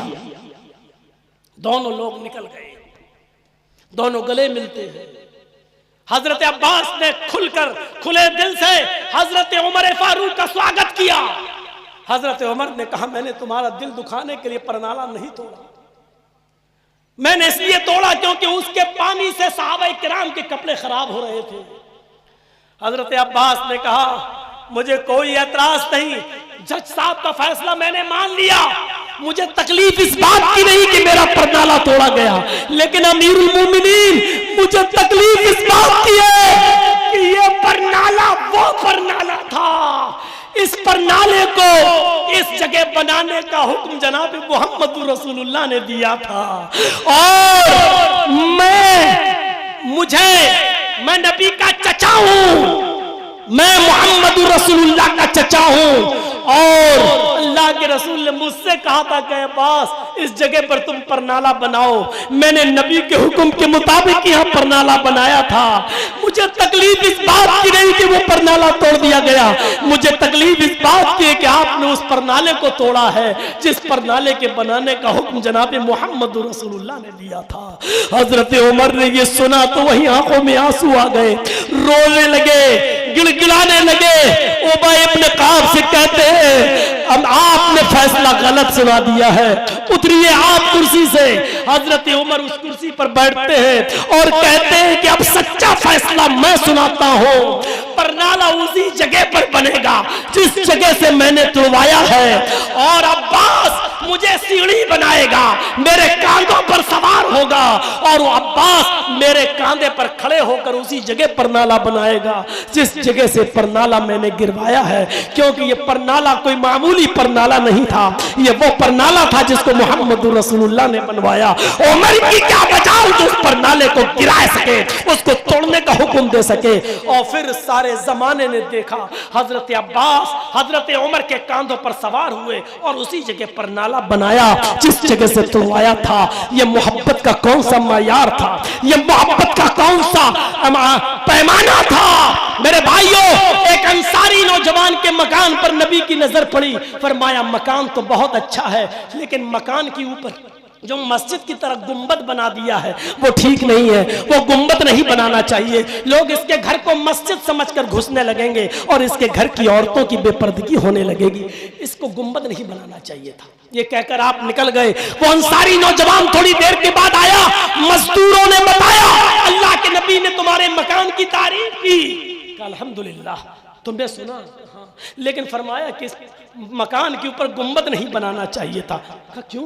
अल्लाह के नबी ने फरमाया कि ये गुंबद लोग देखेंगे तो मस्जिद समझेंगे और इसके घर में घुसेंगे तो इसके घर की माँ बहन बेटियों की कहीं बेपर्दगी ना हो, इसलिए गुंबद ठीक नहीं है। उसने कहा मेरे मकान को तोड़ना शुरू करो। कहा क्या? पूरा बन चुका? कहा ऊपर से तोड़ो। पूरा मकान तोड़वा दिया। कहा आप ऐसा क्यों कर रहे हैं? सिर्फ ऊपर का गुंबद तोड़वा देते, मकान पूरा का पूरा बना रहने देते। उन्होंने कहा पूरा मकान तोड़ो। उस अंसारी नौजवान ने पूरा का पूरा मकान तोड़वा दिया। फरमाया पूरा का पूरा मलबा उठाकर कचड़े में फेंक दो। अब यहाँ जो ईंटें लग चुकी हैं वो ईंट अब दोबारा नहीं लगेगी। कहा क्यों? कहा फरमाया पता नहीं अल्लाह के नबी ने इस मकान से जब नजर नीचे डाली है तो पता नहीं नबी की नफरत भरी नजर मकान की किस ईंट के ऊपर पड़ी है, मुझे नहीं मालूम। अब वो ईंट ही इस मकान में बाकी नहीं रहेगी जो मेरे मकान के अंदर लगी हुई है। मैं पूरे के पूरे मलबे को फेंक देता हूं, अब इस मकान को बनाने के लिए दूसरी ईंटें आएंगी। मेरे भाइयों पूरा का पूरा मकान तोड़वा दिया गया। पूरा का पूरा मकान और तोड़वाया ही नहीं बल्कि उस मलबे को बहा दिया गया। मेरे नबी की नफरत की नजर पता नहीं किस ईंट के ऊपर पड़ गई हो। ये मोहब्बत का कौन सा पैमाना था? ये मोहब्बत का कौन सा आइडियल था? ये मोहब्बत का कौन सा मायार था? मेरे प्यारे साथियों, हमें और आपको गौर करना चाहिए और सोचना चाहिए। फिर वही आयत पे आ जाइए, कुल इन काना आबाउकुम व अबनाउकुम व इख्वानुकुम व अज़वाजुकुम व अशीरतुकुम व अम्वालुन इक़्तरफ़्तुमूहा व तिजारतुन तख़शौना कसादहा व मसाकिन तर्ज़ौनहा फ़तरब्बसू हत्ता याति अल्लाहु बिअम्री। इन तमाम चीजों से ज्यादा अगर तुम्हें अल्लाह और उसके रसूल से ज्यादा मोहब्बत है तब तो ठीक है। अगर अल्लाह और उसके रसूल की मोहब्बत इन चीजों से कम हो गई और इनकी मोहब्बत ज्यादा हो गई तो इंतजार करो अल्लाह की तरफ से आ जाने वाले आजाब का, इंतजार करो अल्लाह की तरफ से आ जाने वाली मुसीबत का।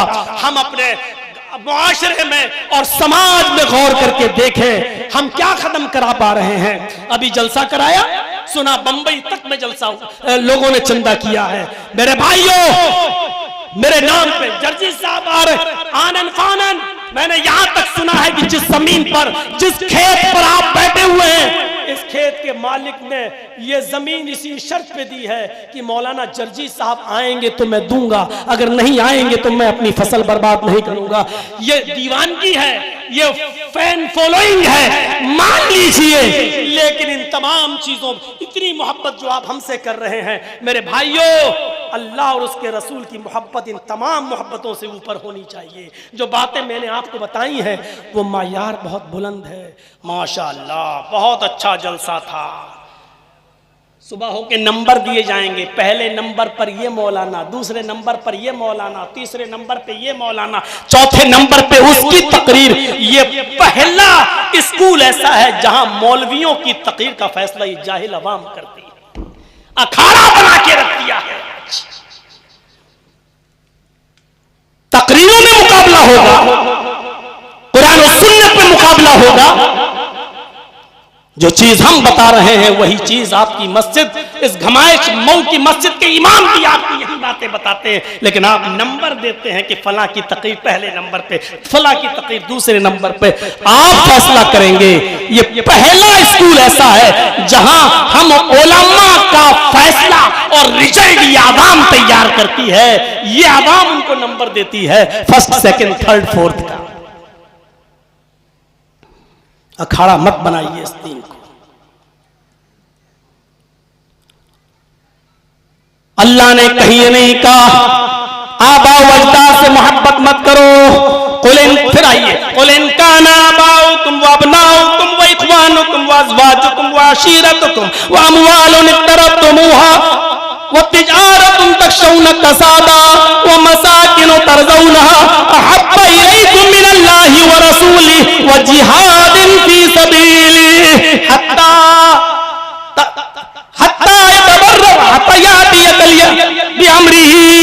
अल्लाह रब्बुल आलमीन खुलकर कह रहा है, आए नबी आप ऐलान कर दीजिए, अगर तुम्हारे आबा व अजदाद, तुम्हारी औलादें,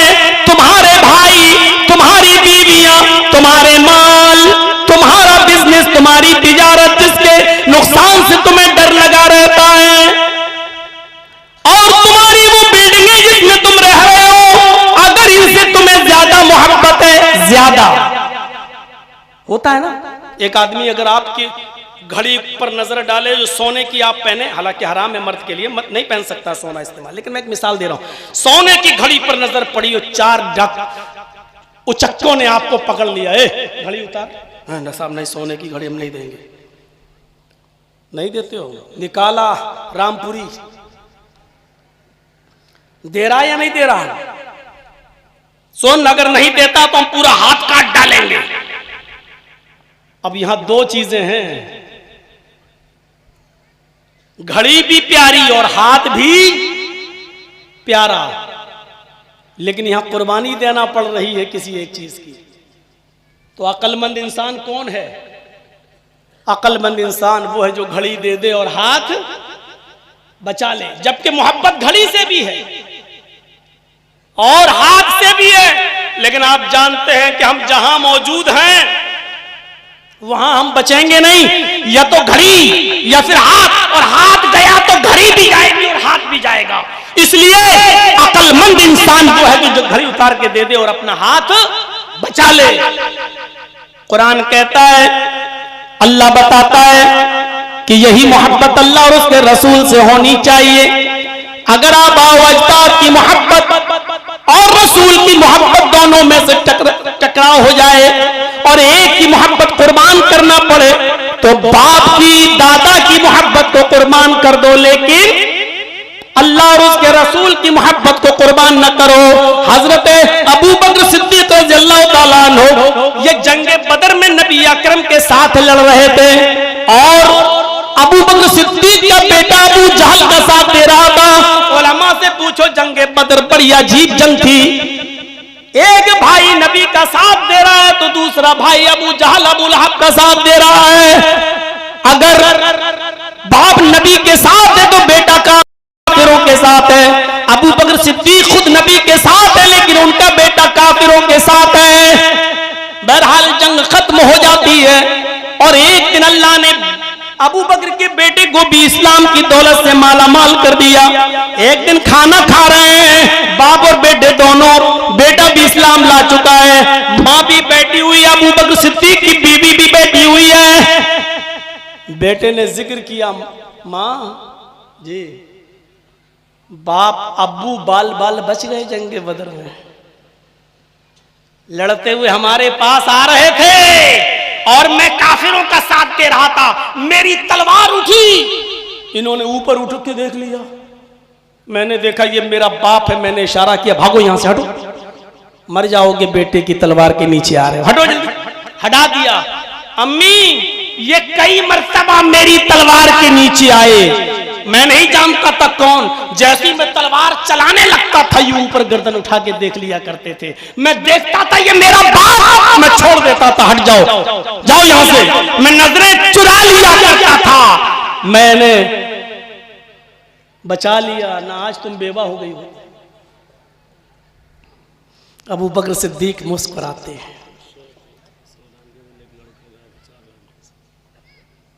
लीजिए कर दीजिए, हमको तो नहीं मालूम कहाँ का है, यही का, इसी गांव का, जनवार, जनवार बिन इस्माइल।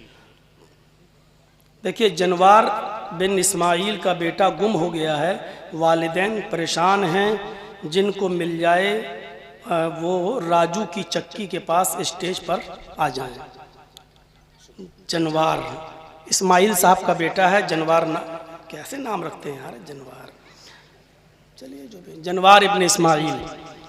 4 घंटे से बच्चा गायब है, जिसको भी मिले वो राजू की चक्की के पास स्टेज के पास पहुंचा दे। तो बाप मुस्कुराए, अबू बकर सिद्दीक मुस्कुराए, कहा कि बेटे तुमने अपनी मां को बड़ा खुश कर दिया कि हमने छोड़ दिया, लेकिन ये कभी सोचा कि मैं बार बार तेरी ही तलवार के नीचे क्यों आ रहा था? बाप ने कहा, बेटे ने कहा हाँ अब्बू ये तो पता ही नहीं, आप बार बार मेरी तलवार के नीचे क्यों आ रहे थे? कहा बेटे आज ये हकीकत भी तुम अपनी मां के सामने, मैं तुम्हारी मां के सामने तुम्हें सुना रहा हूं, सुनो, बहुत आसान है बेटे की मोहब्बत में मोबाइल दे देना, और रात के 2 बजे तक उसको चलाने की इजाजत दे देना। बहुत आसान है बेटे की मोहब्बत में जो जबान से निकले फौरन पूरा कर देना, लेकिन यहां मोहब्बत का मयार देखो। अबू बकर कहते हैं सुनो मेरी बीवी, तुम्हें तो इसने खुश कर दिया कि देखो हमने अपने बाप पर तलवार नहीं चलाई वरना तुम बेवा हो जाती, लेकिन पूछो इससे कि मैं इसी की तलवार के नीचे क्यों आ रहा था। दरअसल मैदाने जंग में मैं इसी को तलाश कर रहा था, और जब ये मेरी नजर के सामने आता था, काबे के रब की कसम, ये अल्फाज है तज़किरतुल हुफ़्फ़ाज़ के अल्लामा शम्सुद्दीन ज़हबी की किताब के, कसम है उस जात की जिसके कब्जे में मोहम्मद की जान है, मेरी भी जान है, सारी कायनात की इंसानियत की जान है। मैं मैदाने जंग में इसको अपना बेटा ही नहीं मान रहा था, मैं लड़ते लड़ते इसके पास पहुंचता था और मैं इसे मोहम्मद रसूलुल्लाह का दुश्मन समझ रहा था, लेकिन जब मैं इसके करीब गया मेरा पैर फिसल गया और मैं जमीन के ऊपर गिर गया। इसी को मौका मिल गया और ये तलवार उठाता था, मैं इसकी तरफ नजर उठा के देख लेता था, ये तो मुझे बाप समझकर छोड़ दिया करता था। कसम है उस जात की जिसके कब्जे में मेरी जान है।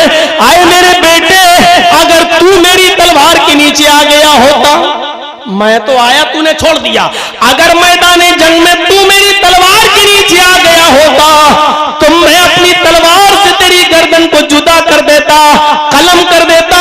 ये नहीं देखता कि मरने वाला मेरा बेटा है, बल्कि ये सोच कर कि ये जनाब मोहम्मद रसूलुल्लाह का दुश्मन है, मैं तेरी गर्दन उड़ा देता। सच बताइए कैसे लग रहे हैं और आप? बड़ा अजीब मौजू है मोहब्बत रसूल, और साथ में और लगा हुआ है उसके तकाजे। रसूल की ये मोहब्बत हमसे क्या तकाजा करती है? अबू बकर का अपने बेटे को ये जवाब देना हमें कौन सी तालीम दे रहा है और क्या सिखा रहा है? फजर की नमाज पढ़ने के लिए खुद चले जाओ, अस्सलातु खैरुम मिनन नौम की आवाज सुनकर खुद चले जाओ, और तुम्हारा बेटा जो बिस्तर पे सो रहा इसलिए नहीं जगाओ क्योंकि उसको सुबह 8 बजे स्कूल जाना है, जबकि उसकी उम्र 16, 17 और 18 साल की हो गई है। मेरे प्यारे साथियों, मोहब्बत जो अबू बकर की अपने बेटे को थी, और जब टकरा गई अल्लाह और उसके रसूल की मोहब्बत से बाप की मोहब्बत, तो बाप ने बेटे के सिलसिले में क्या जवाब दिया कि मैं मोहम्मद का दुश्मन समझ के तुझे कत्ल कर देता, मैं ये नहीं समझता कि ये मेरा बेटा है। अब तसव्वुर करो, हम अपने आप को देखें कि हम कौन सी मोहब्बत का मयार पूरा कर रहे हैं और मोहब्बत के मयार पर हम कितना उतर रहे हैं। हम जरा गौर करें, सुलह हुदैबिया के मौके पर वो मंजर भी उठाइए। यही है, यही है। मुसलमान लोग सिर्फ बच्चे पैदा करना जानते हैं, तरबियत नहीं। लाओ भाई स्टेज पर आ जाओ बेटा। देखो इसके बाप हम मिल जाए तो ले लो, नहीं तो हम ले जाएंगे इसको लखनऊ। आ जाओ, आ जाओ स्टेज पर। चलिए चलिए, मिल गया भाई। बाप की मोहब्बत बड़ी अजीब होती है। हमको माँ सुरमा उरमा तो बहुत लगाए हो।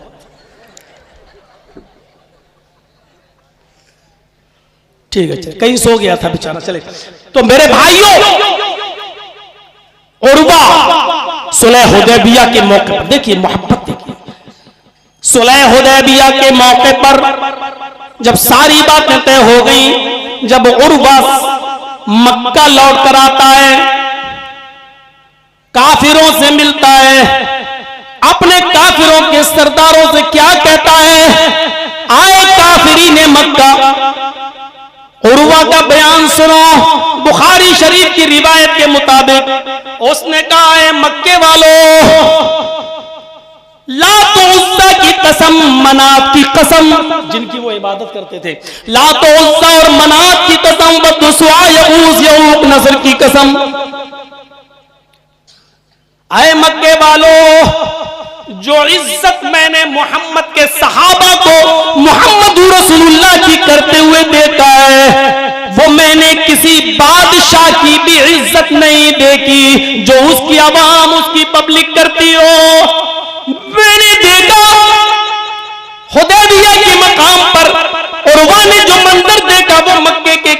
रईसों सरदारों से बयान कर रहा है, कह रहा है कि आए मक्के के काफिरों, छटपटाओ नहीं भाई। यूट्यूब चैनल वालों ने मेरी तकीनें डाल डाल के अपने मकान बना लिए, इतनी कमाई हुई है इन लोगों को कि उनकी बिल्डिंगें बन गई, और जर्जी साहब जेल में 5 महीने रह के आ रहे हैं। ठीक है, आपका भी चैनल है, मैं समझ रहा हूं, चलेगा, लेकिन ये बंदर वाला काम ना करो। एक बार लगा लो, फिट कर लो, उसके बाद बैठ जाओ, डिस्टर्ब होता है। उर्वा ने कहा हमने अपनी आंखों से देखा है हुदैबिया के मकाम पर,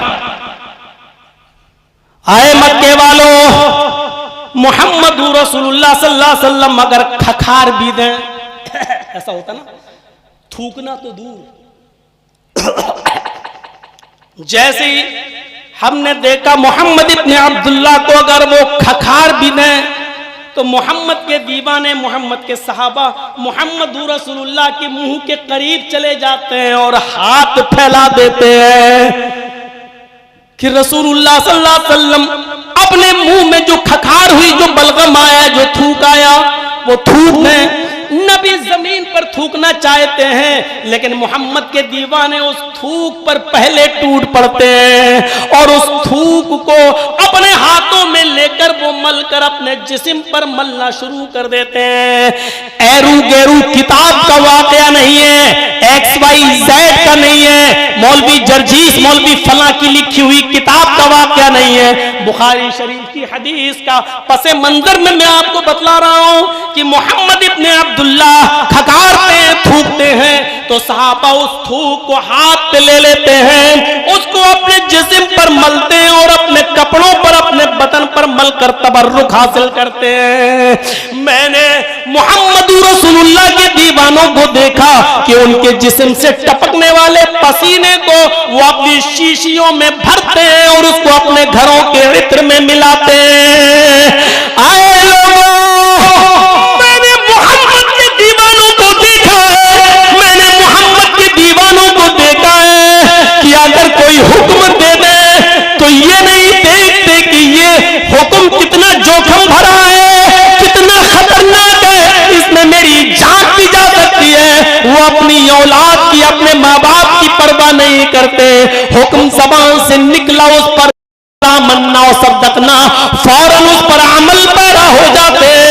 कसम है उस जात की जिसके कब्जे में सारे इंसानों की जाने, मोहम्मद के दीवानों की नजरों में मोहम्मद रसूलुल्लाह की जो इज्जत है वो मैंने कैसरो किसरा बादशाहों की भी नहीं देखी, जो उनके दीवाने उनकी करते हो। मैंने आज तक किसी बादशाह की वो इज्जत नहीं देखी। मैं कह सकता हूं बुखारी शरीफ उर्वा के इस मंजर के बाद उस तो अपने काफिरों को, अपने साथियों को यह मंजर बयान कर रहा है। मैं ये कह सकता हूं बुखारी की इस रिवायत के मुताबिक उल्टा बिल्कुल कि हमने जितनी सुन्नतों की तौहीन, मोहम्मद रसूलुल्लाह की हदीसों पर चलाए गए बुलडोजर, नबी की सुन्नतों का मर्डर, शादियों में, ब्याह में, रहन सहन में, उठने में, बैठने में, लेटने में, सोने में, जागने में, खाने में, पीने में, शादियों में, ब्याहों में, जितने आज हम अपनी जिंदगी में जो जिंदगी गुजार रहे हैं, अब जिंदगी के हर शोबे में जितनी सुन्नतों पर बुलडोजर हमने चलाए हैं और जितनी नबी की सुन्नतों की तौहीन हमने की है, हम मुसलमानों ने की है, मेरे भाइयों, मैं डंके की चोट पर कह सकता हूं, इतना सुन्नतों का मजाक काफिरों ने भी नहीं उड़ाया है, इतना सुन्नतों का मजाक यहूदी और ईसाइयों ने भी नहीं उड़ाया है जितना सुन्नतों का मजाक और जितना नबी अकरम सल्लल्लाहु अलैहि वसल्लम से की सीरत का मजाक हमने और आपने उड़ाया है। और वह तो काफिरों से बयान कर रहा है कि हमने जो इज्जत मोहम्मद की, मोहम्मद के दीवानों में देखी है, हमने तो बादशाहों की भी वो इज्जत बादशाहों के दीवानों में नहीं देखी है। और एक हम है, तसव्वुर करो कैसे हमारे कलेजे, इधर आज़ान की आवाज आती है हय्या अलस सलाह और बगल में चाय की होटल खुली हुई है, कैसे हमारे दिल गवारा कर लेते हैं। यहाँ हय्या अलस सलाह की आवाजें आ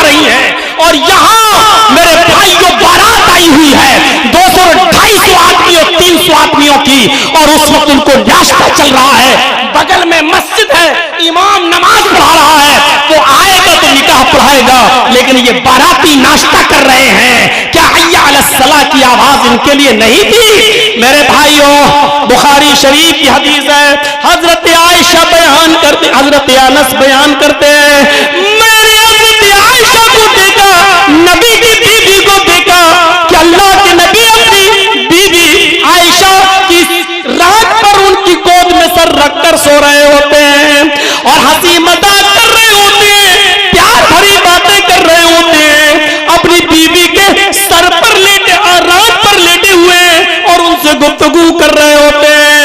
हजरत आयशा बताती है, बयान करती है कि अल्लाह के नबी जब मेरी रान पर मेरी गोद में सर रख कर लेटते थे और मुझसे गुफ्तगू करते थे तो ऐसा लगता था कि मुझसे ज्यादा किसी से मोहब्बत ही नहीं करते, मुझसे ज्यादा किसी से प्यार ही नहीं करते।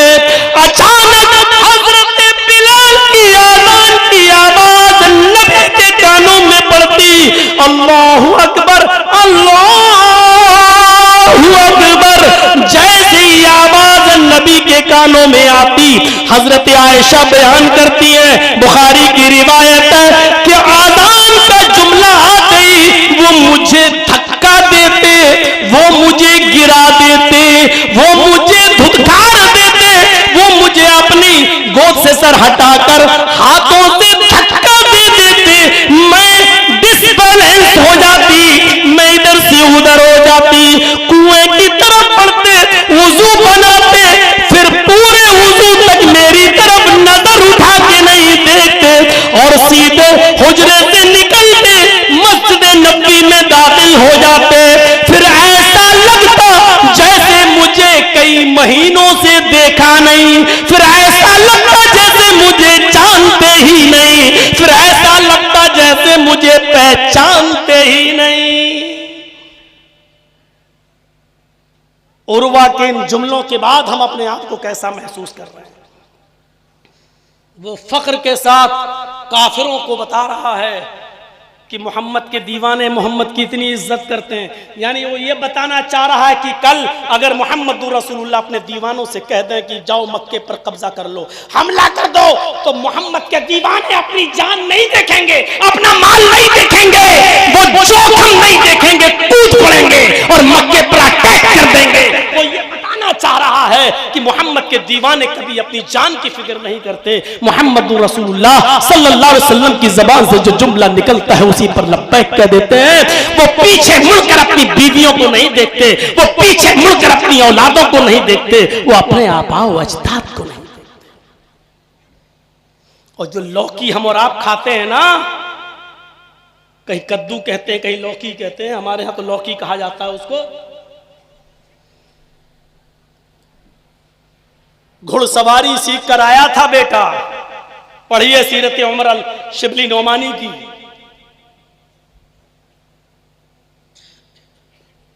घुड़सवारी करके तलवार चलाना सीख रहा था उमर फारूक का बेटा, और घर में आया पसीना बहाते हुए, अब्बू भूख लग रही है, क्या पका हुआ है? कहा बेटे रखा हुआ है खा लो। ढक्कन हटाया, क्या देखता है वही लौकी पकी हुई है। बेटे ने बस इतना कहा, उफ के लफ्ज, ये भी कोई खाने वाली चीज है? पूरा नहीं कह पाया था, ये भी कोई खाने वाली?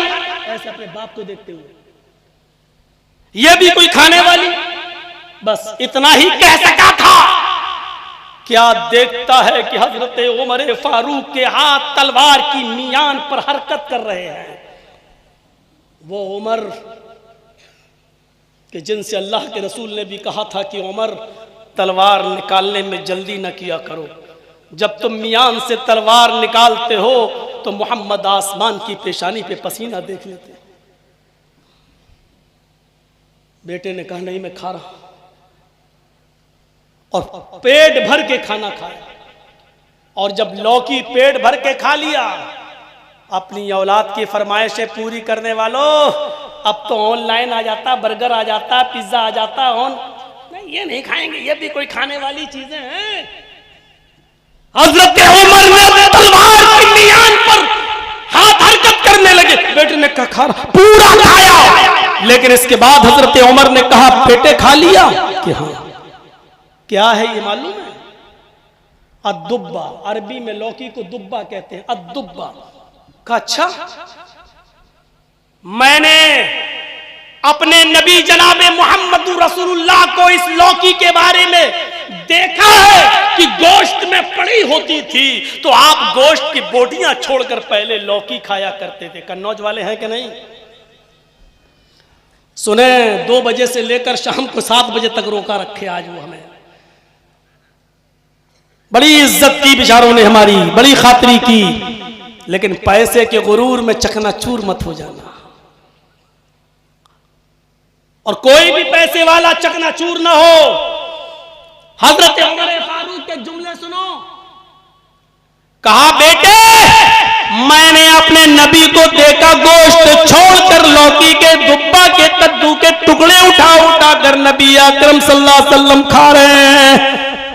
ये लौकी मेरे नबी की सुन्नत है, मेरे नबी इसको पसंद किया करते थे। जबकि आपने कहा नहीं कि तुम भी खाओ, सब नबी को पसंद थी। आपने ये नहीं कहा कि तुम भी खाओ। ये लौकी मेरे नबी को पसंद थी, मेरे नबी इसको पसंद किया करते थे। आइंदा अगर इस लौकी से तुमने मुंह चिढ़ाया, लौकी खाने से अगर मुंह बनाया, काबे के रब की कसम मैं अपनी तलवार से तेरी गर्दन उड़ा दूंगा। ये सोचते हुए कि ये मेरे बेटे की नहीं, मोहम्मद रसूलुल्लाह की पसंद से नफरत करने वाले की गर्दन है, नबी की सुन्नत से नफरत करने वाले की गर्दन है, मैं ये सोच कर तेरी गर्दन उड़ा दूंगा। मुसलमानों, दूर दराज से आए हुए, सुना है आज कई जगहों से बसें आई है, मेरे प्यारे भाइयों सुन लो और गौर करके देखो कि मोहब्बत का क्या पैमाना है आज हमारे पास। रसूलुल्लाह सल्लल्लाहु अलैहि वसल्लम से मोहब्बत का क्या मायार है हमारे पास। मोहम्मद रसूलुल्लाह सल्लल्लाहु अलैहि वसल्लम से मोहब्बत का क्या नमूना है आज हमारे पास। क्या हम ऐसी मोहब्बत जनाब मोहम्मद रसूलुल्लाह सल्लल्लाहु अलैहि वसल्लम से करते हैं? यहां तो गलत क्या है, मौलाना नहीं पसंद कर रहा है तो हम ये खिला देते हैं।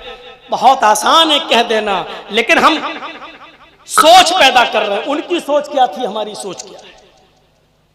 मोहब्बत का मायार तो देखो। हमने तो बस ये समझ रखा पूरे साल मस्जिदों से दूर रहो और एक दिन लाओ और पूरे साल की कसर निकाल दो। भाई हमारे साथ डॉक्टर अब्दुल कादिर साहब बैठे हुए हैं स्टेज पर। मैं रात में 11:30-12 बजे तक इनकी क्लिनिक पर बैठा हुआ था। ये खदरा में इनका घर है, क्लिनिक है, मैं इनके पास बैठा हुआ था। मैंने कहा चलो, कहने लगे आज तो 12 रबीउल अव्वल है। मैंने कहा थोड़ा सा वहां चल के चाय पी के आते हैं। नहीं जा पाए, पक्का पुल तक नहीं पहुंच पाए और वापस आना पड़ा, क्योंकि रास्ता इतना जाम था, इतना जम के मनाया जाता है और मर्दों से ज्यादा औरतों की भीड़। और राजधानी है, कैपिटल है लखनऊ, पर्दा नाम की कोई चीज नहीं। मेरे भाइयों, अंदाजा लगा सकते हैं मोहब्बत का मायार क्या है।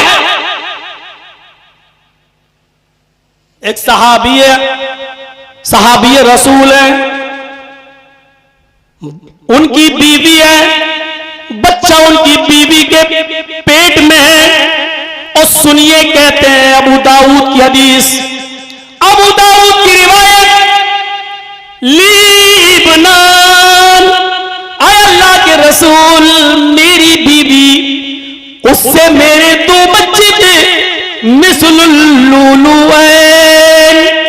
बिल्कुल मोतियों की तरह जगमगाते हुए बड़े खूबसूरत। लेकिन मेरी बीवी आए दिन आपको उल्टा सीधा बोलती रहती थी, आए दिन मेरी बीवी आपको उल्टा सीधा कहती रहती थी। एक दिन दस्तरखान लगा दिया,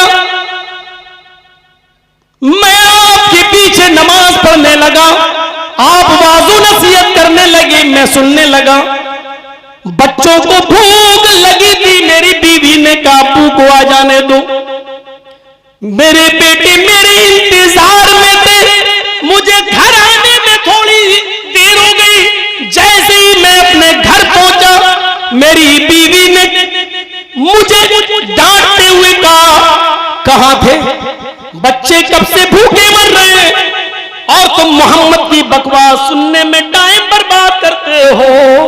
तुम मोहम्मद की पास मोहम्मद रसूलुल्लाह ने कहा, उसने नाम लेकर कहा, और तुम मोहम्मद की फालतू बातें, फजूल बातें सुनते रहते हो, तुम्हें फुर्सत नहीं मिलती, अपने बेटों की फिक्र नहीं। अल्लाह के नबी उसने आपको बदज़बानी से बोला, आज मुझसे एक गलती हो गई। फरमाया क्या?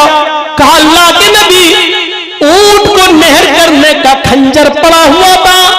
अबू दाऊद की रिवायत, आए अल्लाह के रसूल, ऊंट को नहर करने का, ऊंट को ज़िबा करने का खंजर पड़ा हुआ था। मेरी नजर उस खंजर की ऊपर पड़ी। मेरी बीवी हामिला थी, उसके पेट में बच्चा था, 2 बच्चे पहले ही से मेरी बीवी से पैदा हो चुके थे, बिल्कुल मोतियों की तरह। लेकिन उसने आपको उल्टा सीधा बोला। मैंने वो खंजर उठाया और मैंने वो पूरा का पूरा खंजर अपनी बीवी के पेट में मार दिया। आय अल्लाह के रसूल, मेरी बीवी का पेट फट गया, मेरी बीवी तड़प तड़प कर उसी जगह पर मर गई। आय अल्लाह के नबी, मैं मुजरिम हूं, मैंने जुर्म किया है, अगर इस पर कोई सजा इस्लामी शरीयत में बनती है तो मैं हाजिर हूं, मुझे सजा देना चाहे तो दे दे, मुझे सब कुछ मंजूर है, लेकिन अब आपके बारे में बदकलामी सुनना मुझे मंजूर नहीं। आपको कोई बुरा भला कहे तो ये सुनना मुझे मंजूर नहीं।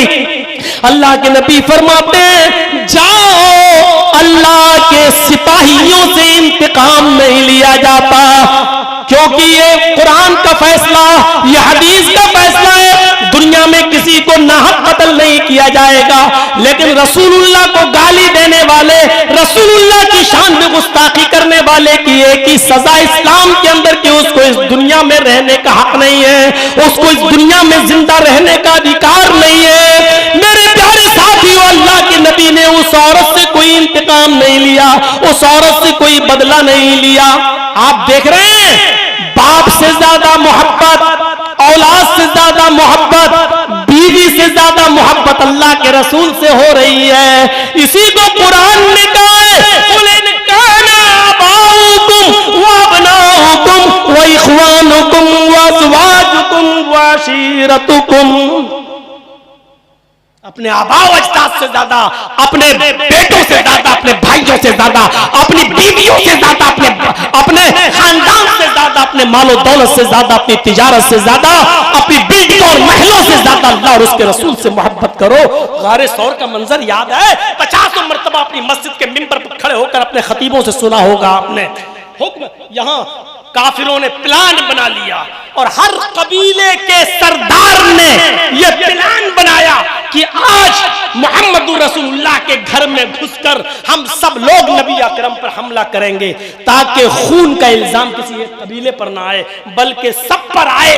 और ये कुरैश, ये बनु हाशिम के लोग फिर सब लोगों से बदला नहीं ले सकेंगे, सारे कबीलों वालों से जंग नहीं लड़ सकते।